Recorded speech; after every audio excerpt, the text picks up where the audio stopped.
Hello and welcome to Graphs Engineering. In this video, we'll talk about the simple concept of stress concentration.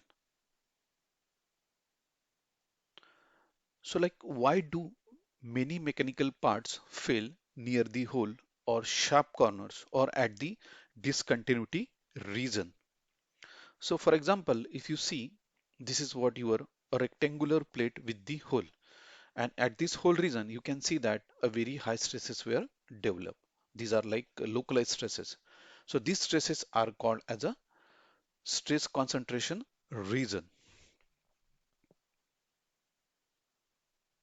Now let's talk about the same concept, or you can say the same example.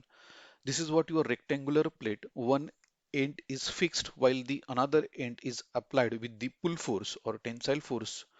And here, if you see, once you have completed the FEA, you will find that the stress here, the uniform stress is observed across the all over the plate except the fixed region.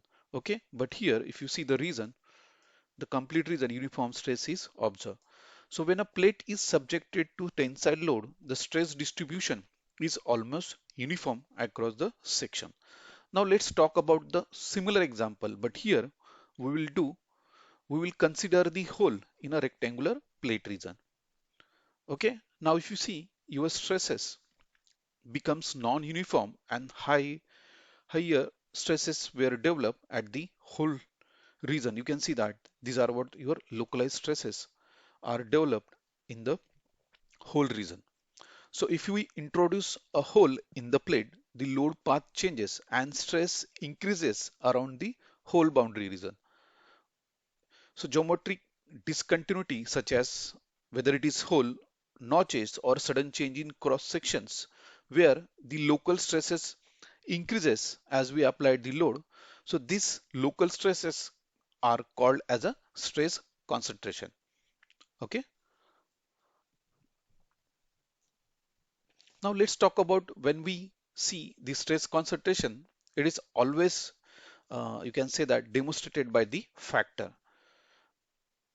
So this stress concentration factor is nothing but the ratio of your nominal stress and maximum stress per unit maximum stress. So now let's consider the similar plate. Okay, like the you have the different plate size with 50 kilonewton force. So the nominal stress is calculated by force per unit area. So we can easily calculate the nominal stress as 100 megapascal based on the plate dimensions and force which is applied. So now the maximum stress which we observe from the FEA is like 317, which we saw in the previous slide. Okay, so the stress concentration factor is nothing but your maximum stress per unit your nominal stress. So here it is 3.18.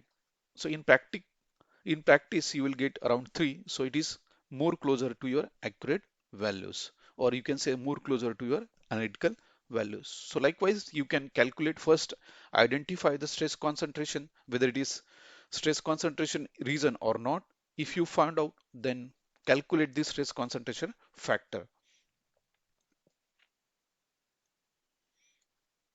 So like stress concentration occurs when the stress increases near the geometric discontinuity such as holes or notches.